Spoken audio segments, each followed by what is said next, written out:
ഒരു മഴയുടെ പിന്നിൽ ആ സമാഇന്റെ അർത്ഥം ഉള്ളതാണ്. സമാഇന്റെ അർത്ഥം മഴ. മിനൽ ലൈലി, ആ മഴ രാത്രിയിൽ ഉണ്ടായിരുന്നു. അങ്ങനത്തെ ഒരു മഴയുടെ പിന്നിൽ فلما انصرف النبي صلى صلى الله الله عليه عليه وسلم وسلم أقبل على الناس فقال هل تدرون ماذا قال ربكم قالوا الله ورسوله أعلم. നിങ്ങളുടെ റബ്ബ് എന്താ പറഞ്ഞതെന്ന് നിങ്ങൾക്ക് അറിയാവോ? قال أصبح من عبادي مؤمن بي وكافر. എൻ്റെ ദാസന്മാരിൽ നിന്ന് എന്നെ വിശ്വസിച്ചവരും എന്നെ കൊണ്ട് കാഫിറായവരും എന്ത് ചെയ്ത് പ്രഭാതത്തിലുണ്ടായി. വമ്മാമൻ കാലം മുക്തിർനാബി ഫദലില്ലാഹി, പറഞ്ഞ ഒരുത്തൻ അള്ളാഹുവിന്റെ ഔദാര്യം കൊണ്ടും റഹ്മത്തിഹി, അവന്റെ റഹ്മത്ത് കൊണ്ടും നമുക്ക് മഴ നൽകി എന്ന് പറഞ്ഞ ഒരുത്തൻ ഫദാലിക്ക് മുഅ്മിനും ബി, അവൻ എന്നെ കൊണ്ട് വിശ്വസിച്ചവനും കാഫിറുൽ കൗകബി, നക്ഷത്രങ്ങളെ കൊണ്ട് എന്ത് ചെയ്യുന്നുണ്ട് നിഷേധിച്ചവനുമാണ്. നക്ഷത്രങ്ങൾക്ക് പവറുണ്ടോ എന്നുള്ളത് നിഷേധിച്ചവനാണ്. കാരണം ഇന്ന നക്ഷത്രം കൊണ്ട് ഇപ്പോൾ ആൾക്കാരെല്ലാം വർത്താന മഴ ഇങ്ങനെ പെയ്യുമ്പോൾ പെയ്യാനായി, മേടമാസമായി, മേടം പകുതിയായി, മഴ തുടങ്ങേണ്ട സമയമാണ്, മേടമായതുകൊണ്ട് അപ്പോൾ ഇത് മഴ തുടങ്ങണമെന്ന് അവർ വിചാരിക്കുന്നത് അല്ല, അള്ളാഹുവിൻ്റെ നിശ്ചയമുണ്ടായതുകൊണ്ട്. പല മേടങ്ങളിലൂടെ വന്നിട്ട് മഴ പെയ്തിട്ടില്ല, മഴയില്ലാതെ വിഷമിച്ചിട്ടുണ്ട്. ഇനിയിപ്പോൾ എന്ത് ചെയ്യുക, അടുത്ത ഇടവപ്പാതി ഇങ്ങനെ കാത്തിരിക്കുകയാണ്. ഇടവപ്പാതിക്ക് എന്ത് ചെയ്യുക തുടങ്ങി ഭയങ്കര മഴയായിരിക്കും.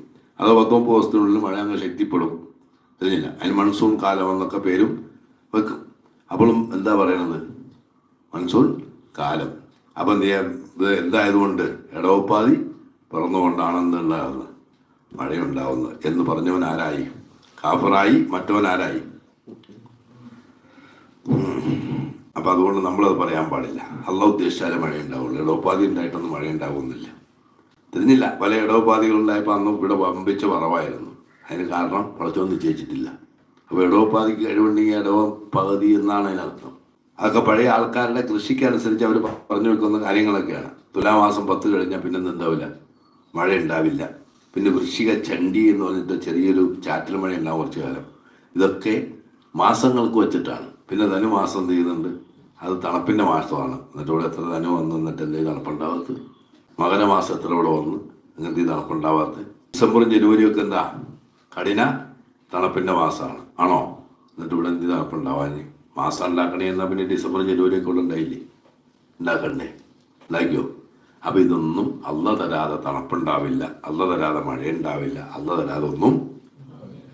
അമ്മാമൻ കാല മുത്തിർനാമിനോ ഈ കഥാവ കഥ ഇന്നാതിന്ന ഞാറ്റുവേലയുടെ കാരണത്താൽ നമുക്ക് മഴ ലഭിച്ചു എന്ന് പറഞ്ഞവൻ പ്രധാനിക്ക് അവൻ കാഫിറും ബി മുഅ്മിനും ബിൽ കൗകബി, എന്നെ നിഷേധിച്ചവനും നക്ഷത്രങ്ങളെ വിശ്വസിച്ചവനും ആവുന്നു.